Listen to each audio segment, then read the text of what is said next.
नमस्कार, अपना बिहार देख रहे हैं आप। आपके साथ मैं हूं शिप्रा झा। राजधानी पटना में बाकरगंज सर्राफा मंडी लूटकांड मामले में पुलिस को बड़ी सफलता हाथ लगी है। सूत्रों के अनुसार पुलिस ने बड़ी मात्रा में लूट का सोना जब्त किया है। ये बड़ी कार्रवाई पुलिस की तरफ से की गई। वहीं 2 आरोपियों को भी गिरफ्तार कर लिया गया है।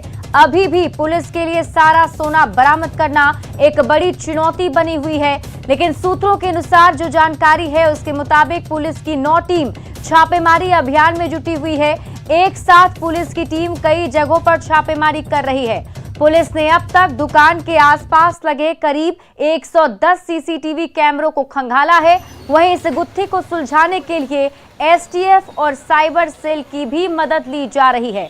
ऐसा पहली बार हुआ है कि जब पुलिस ने एक साथ इतने जगहों पर छापेमारी की हो। पुलिस ने दुकानदार के सभी करीबियों से गहनता से पूछताछ की। वहीं दुकान के एक स्टाफ से पूरी डिटेल ली गई है। जांच में यह पता चला कि घटना के वक्त दुकान में 5 स्टाफ मौजूद थे और ये लुटेरे 3-4 दिन से दुकान का चक्कर लगा रहे थे। अब देखना है कि पुलिस इस लूट की पूरी कहानी को कब तक सबके सामने लाती है। और अब जानते हैं कि पटना लूटकांड में अब तक क्या क्या हुआ है।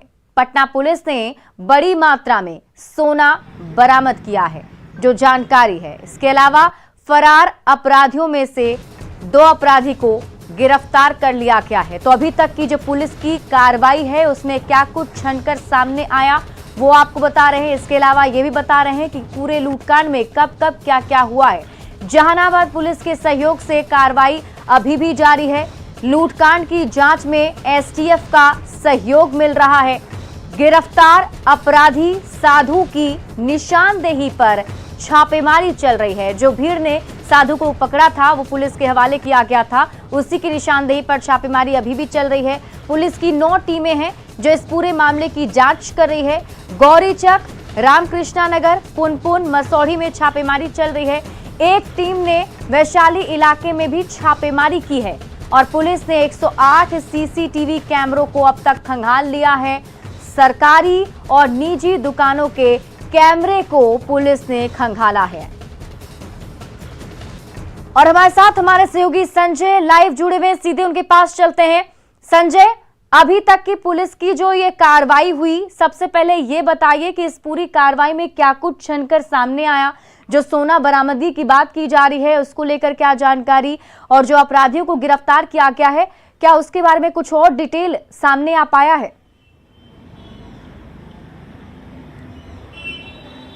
देखिए, सबसे बड़ी बात है कि आज पटना पुलिस ने जो कारोबारियों को दिया था जो समय, वो आज मियाद खत्म हो रही है। और अभी से थोड़ी देर पहले न्यूज़ 18 की बातचीत हुई है पटना एसएसपी एमएस ढिल्लों से। उन्होंने कहा है कि पटना पुलिस को इसमें कामयाबी मिली है, लेकिन इसमें जो विस्तृत तौर पर जो जानकारी है आधिकारिक तौर पर आज प्रेस कॉन्फ्रेंस किया जाएगा और उसमें विस्तृत तौर पर जानकारी मीडिया को दी जाएगी।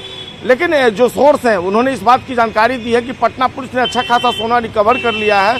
2 जो क्रिमिनल्स हैं उनकी भी अरेस्टिंग हुई है और पटना और जहानाबाद पुलिस का ये एफर्ट था, ज्वाइंट जो ऑपरेशन था, उसमें ये कामयाबी मिली है। देर रात भी कुछ सोना बरामद किया गया है और एक गिरफ्तारी हुई है। हालांकि अभी से थोड़ी देर के बाद पटना पुलिस इस मामले में प्रेस कॉन्फ्रेंस कर सकती है, जैसा कि एसएसपी ने अभी आधिकारिक तौर पे ये बयान भी दिया। और देखना होगा कि किस तरह का खुलासा पटना पुलिस करती है। हमारे साथ जो सराफा कारोबारी संघ के अध्यक्ष पाटलिपुत्र वो मौजूद हैं। आप लोगों ने जो मियाद दी थी आज वो मियाद खत्म हो रही है और पटना पुलिस ने आज भरोसा दिलाया था कि खुलासा होगा। कितना आप लोग संतुष्ट हैं पटना पुलिस के भरोसे पर? देखिए, अभी तो आपके माध्यम से और एक अखबार के माध्यम से भी हमको सब सूचना मिली है कि हाँ कि कुछ कामयाबी मिली है।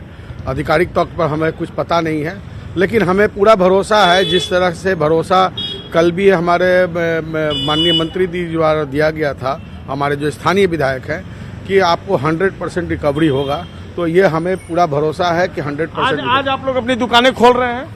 बिल्कुल बिल्कुल, हम लोगों ने अल्टीमेटम जो दिया है वो आज तक का दिया है। कल फिर रिव्यू करने के बाद ही हमने अगर जरूरत पड़ा तो राज्य स्तरीय जो है हम लोग अध्यक्ष को बुला करके, अभी जिला के अध्यक्ष को बुला करके आगे की रणनीति तैयार करेंगे। तो बिल्कुल, पाटलिपुत्र व्यापार संघ के अध्यक्ष हैं, इन्होंने कहा कि पटना पुलिस पर उन्हें भरोसा है और आज तक का जो अल्टीमेटम था, आज पुलिस ने कामयाबी हासिल कर ली है। जैसा कि अधिकारियों का बॉडी लैंग्वेज भी बता रहा है, पटना के सिटी एसपी जो अमरेश राहुल हैं, उनको एसआईटी का नेतृत्व सौंपा गया था और वो लगातार छापेमारी कर रहे थे। और जो पुलिस सोर्स हैं, उन्होंने ही न्यूज़ 18 को जानकारी दी है कि पटना और जहानाबाद की पुलिस का जो एफर्ट था वो रंग लाया है और इसके बाद अच्छा खासा सोना रिकवर कर लिया गया। हालांकि अब भी मैं आपको बता दूं कि 30 से 35 किलो जो सोना है उसको रिकवर करना पटना पुलिस के लिए अभी चुनौती है। लेकिन जितना भी गोल्ड रिकवर किया गया है वो पटना पुलिस अहम मान रही है और उसका कहना है कि रात में भी रिकवर किया गया। और देखना होगा जब प्रेस कॉन्फ्रेंस होता है तो 30 से 35 किलो सोने में कितना रिकवर करके दिखाती है पटना पुलिस, कितना सामने ला पाती है। हालांकि जो अपराधी है उसकी गिरफ्तारी हुई है, टोटल 3 अपराधी गिरफ्तार किए गए हैं और आज जो खुलासा होता है इस पर सबकी निगाहें फिलहाल टिकी हुई हैं। जी बिल्कुल संजय, आप इस खबर पर नजर बना रखें, वापस भी आपसे अपडेट लेंगे। बहुत बहुत शुक्रिया तमाम जानकारी के लिए। छपरा के मशरक में अपराधियों द्वारा लूट के दौरान एक युवक को गोली मारने का मामला सामने आया है। अपराधियों ने डिलीवरी बॉय से लूट की घटना को अंजाम दिया। वहीं राह चल रहे जब एक युवक ने लूटपाट का विरोध किया तो अपराधियों ने उसे गोली मार दी। फिलहाल पुलिस मामले की जांच में जुटी हुई है। विरोध किया। कौन सा जगह कहाँ था? मौनिया बाबा चर्चित है, चर्चित जगह है, वहाँ विगत कई बार लूटकांड हो चुका है। ये किस चीज से था? ये किस चीज से था? ये तो लाइटिंग करने निकल रहा था, सुबह का टाइम था। मेरा मिस्त्री है, आटा चक्की चलाते हैं मौनिया बाबा के स्थान पर। छिनताई किससे हो रहा है? छिनताई एक मनु नाम का लड़का है, फ्लिपकार्ट या मसला का कंपनी कोई है, के माध्यम से उसको छीना जा रहा था। उसको छीना जा रहा है। बेतिया में मंत्री के बेटे के गुंडागर्दी मामले पर पुलिस ने मंत्री के बेटे पर केस दर्ज कर दिया है। बेतिया में मंत्री के बेटे ने जो गुंडागर्दी की थी, अब पुलिस ने उसके खिलाफ केस दर्ज कर लिया है। कुल 7 लोगों पर यह केस दर्ज किया गया है। घायल युवक की मां ने केस दर्ज करवाया है। पुलिस ने स्कॉर्पियो गाड़ी भी जब्त कर ली है। साथ ही एसडीपीओ के नेतृत्व में अभी जांच टीम का गठन किया गया है जो आगे की जांच कर रही है।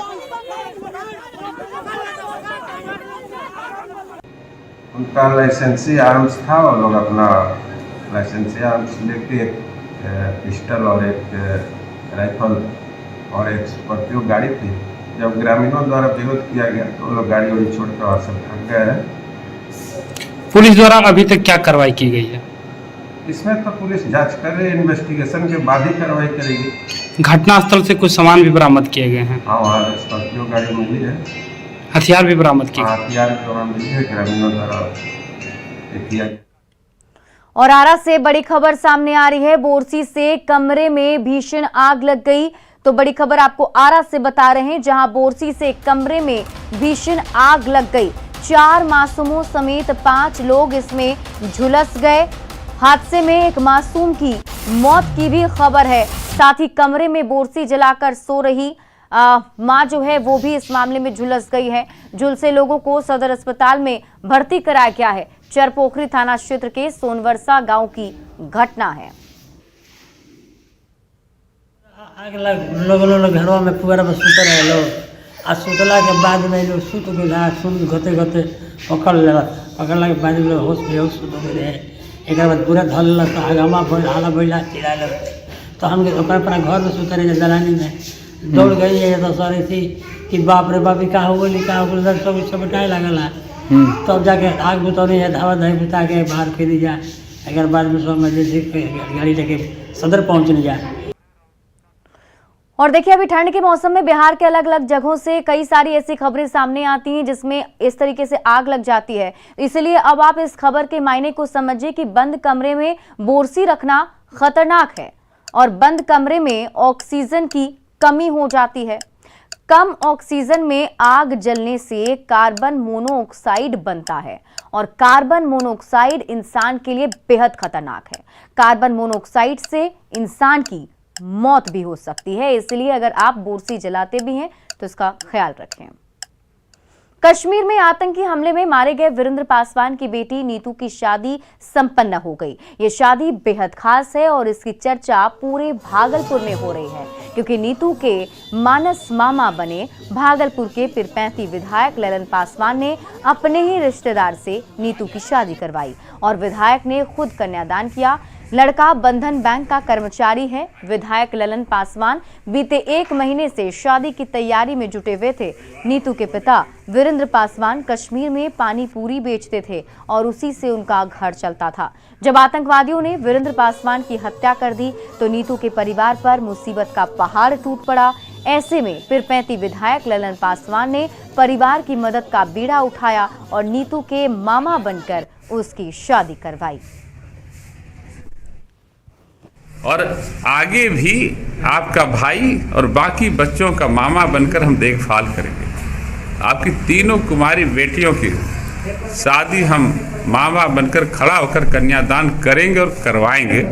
ये मैं इस वहाँ से वादा करके और रिश्तेदारी में हमने बात चलाई और वो महगामा विधानसभा के झारखंड के बिरडिया गांव के लड़का राजेंद्र पासवान है, ग्रेजुएट है, ITI किया है, बैंक में है, बंधन बैंक में है, उसमें कार्यरत है। प्रपोजल दिया, दोनों परिवार ने देखा। पहले हमने दोनों परिवार देख लीजिए, सहमति कीजिए, फिर हो जाए। दोनों परिवार ने खुशी खुशी सहमति जता दी। लड़के वाले ने भी कोई डिमांड वगैरह कुछ नहीं किया। बहुत खुशी छे माँ, हमरा विधायक भैया कन्यादान करी रहे छे, हमरा बेटी रो बहुत खुश छे, सब परिवार एकदम पूरा खुशी छे। अच्छा, अपनो जो टीम हस्बैंड वहाँ अच्छी होला का बात कैसा सहयोग मिल रहा है विधायक जी आपने?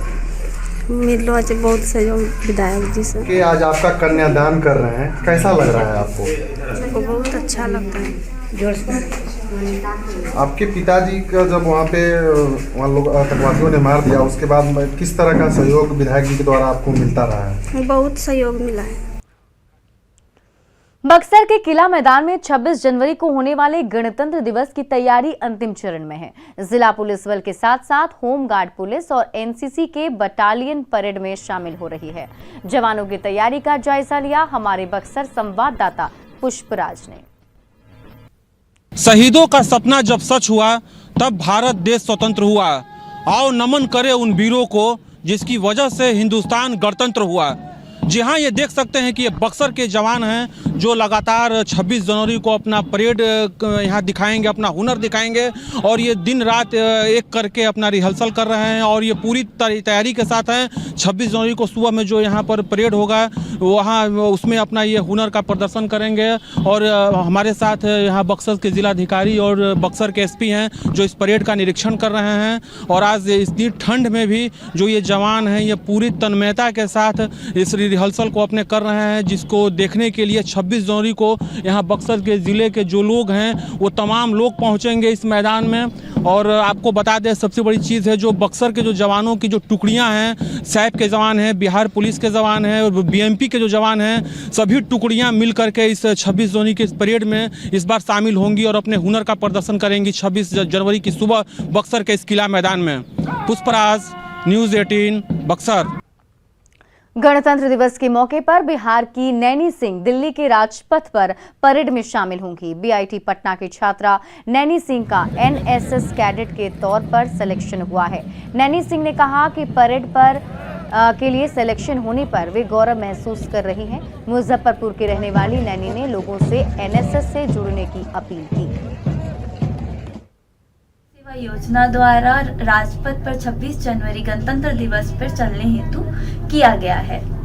हमारा देश इस वर्ष 75वां गणतंत्र दिवस आज़ादी का अमृत महोत्सव मना रहा है, जिसमें मैं बिहार हमारे राज्य के हमारे देश के युवाओं को प्रोत्साहित करती हूँ कि वो समाज सेवा से जुड़े और NSS से जुड़े और हमारा सहयोग करें। बिहार में सर्दी का सितम जारी है। बेमौसम बारिश ने ठंड और कनकनी बढ़ा दी है। शाम ढलते ही लोग ठंड के कारण घर में दुबक जाते हैं। लखीसराय में प्रशासन की तरफ से अलाव की व्यवस्था नहीं की गई थी, लेकिन न्यूज़ 18 की पहल के बाद प्रशासन ने अलाव की व्यवस्था की, जिससे स्थानीय लोग काफी खुश हैं। स्थानीय लोगों ने न्यूज़ 18 को इसके लिए धन्यवाद दिया है। लखीसराय में भी सर्दी का सितम लगातार जारी है। 2 दिनों से हो रहे लगातार बारिश ने ठंड और कनकनी को बढ़ा दिया है। शाम ढलते ही लोग अपने अपने घरों में दुबके हैं।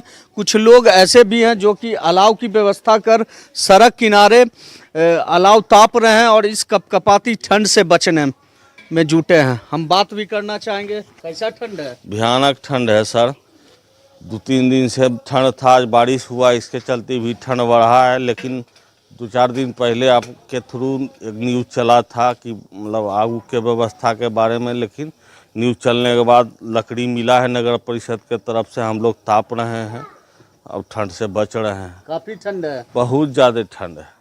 आप बताइए कैसा ठंड है? बहुत ज़्यादा ठंड है, 2 दिन से तो बहुत ठंड है। आज तो बारिश हुआ है, आज बहुत ज़्यादा ठंड लग रहा है, इसलिए हम अलाव का सेवन कर रहे हैं। नगर परिषद के जी हाँ, जी हाँ, नगर पालिका। तो आप लोग अलाव जलाकर इस ठंड से बचने में जुटे हैं? जी हाँ। तो आपने सुना इस कपकपाती ठंड से लोग अलाव जलाकर बचने में जुटे हैं। क्या स्थिति है ठंड का? बहुत 2 दिन से बहुत ठंडी है, बारिश में हम लोग बहुत ठंडा में मर रहे हैं। लकड़ी हमको मिल रहा है 2 दिन से नगर परिषद से। तो अलाव जलाकर ही आप लोग? हम लोग नगर आग ताप करके हम लोग जान बचा रहे हैं। तो आपने सुना लोग अलाव जलाकर इस कपकपाती ठंड से बचने में जुटे हैं। राकेश, न्यूज़ 18 लखीसराय।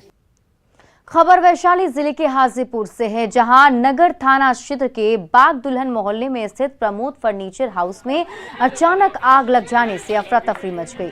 कई घंटों तक मशक्कत के बाद किसी तरह आग पर काबू पाया जा सका, जिसमें 7 दमकलों की मदद से आग को नियंत्रित किया गया। बताया गया कि बीती देर रात 1 बजे स्थानीय लोगों को आग की लपटें दिखी, जिसके बाद हो हल्ला होने से लोग इकट्ठा हुए और आग पर नियंत्रण करने का प्रयास करने लगे। स्थानीय लोगों ने काफी हद तक सामान को बाहर निकाल दिया था, बावजूद लाखों का सामान जलकर राख हो गया। वहीं फैक्ट्री में रखा फर्नीचर बनाने का रॉ मटेरियल भी बुरी तरह से जलकर खाक हो गया। अवैध बालू खनन मामले में खनन विभाग और पटना पुलिस ने बड़ी कार्रवाई करते हुए 1 दर्जन से अधिक लोगों को गिरफ्तार किया है। पुलिस ने खनन विभाग की मदद से 1 नाव और 2 ट्रैक्टर को भी जब्त किया।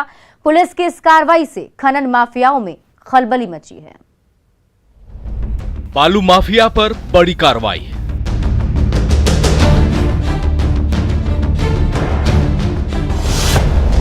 गंगा नदी से 13 लोग गिरफ्तार।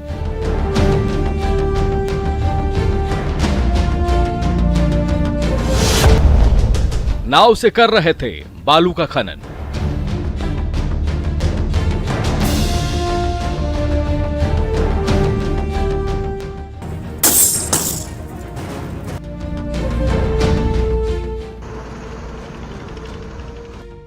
हाथ में हथकड़ी लगे इन लोगों को देखिए। 1, 2, 3, 4, 5, 6, 7, 8, 9, 10 ही नहीं, कुल 13 लोग हैं। इन सभी को पटना पुलिस और उत्खनन विभाग की टीम ने गंगा नदी में बालू का अवैध उत्खनन करते हुए एक साथ पकड़ा है। देख सकते हैं एक साथ 1 दर्जन से अधिक लोगों को पकड़ा गया है। ये सभी बालू का खनन कर रहे थे और एक बड़ी कार्रवाई पटना पुलिस की माइनिंग डिपार्टमेंट के सहयोग से, और निश्चित तौर पर ये जो कार्रवाई हुई है, एक मैसेज देने की कोशिश की गई है कि अगर आप बालू का खनन करेंगे, अवैध खनन करेंगे तो आप पकड़े जाएंगे। लेकिन दीघा थाना क्षेत्र में बीच गंगा नदी से इन 13 लोगों की गिरफ्तारी हुई है। पुलिस और खनन विभाग की टीम ने 1 नाव और 2 ट्रैक्टर को भी जब्त किया है। जी, पुलिस और माइनिंग का एफर्ट्स है। इसमें माइनिंग ऑफिसर्स, माइनिंग इंस्पेक्टर आए हुए थे, उनके द्वारा और हमारी पुलिस की टीम साथ में जाके वहाँ गंगा के क्षेत्र में रेड किया, जिसमें ये लोग पकड़े गए। भोजपुर में बालू माफिया के बीच हुई गोलीबारी का वीडियो वायरल होने के बाद पुलिस और खनन विभाग एक्शन में है। पुलिस की इस कार्रवाई से खनन माफियाओं में खलबली है, लेकिन बड़ा सवाल है कि क्या सिर्फ बालू का खनन करने वाले मजदूरों पर कार्रवाई से बालू का अवैध खनन रुक पाएगा, या जरूरत है बालू का अवैध खनन करवाने वाले उन बड़े माफियाओं पर सख्त कार्रवाई करने की। न्यूज़ 18 के लिए पटना से संजय कुमार की रिपोर्ट। और फिलहाल इस बुलेटिन में अभी के लिए बस इतना ही, लेकिन न्यूज़ 18 बिहार झारखंड पर खबरों का सिलसिला लगातार जारी है। इस न्यूज हेडलाइंस के प्रायोजक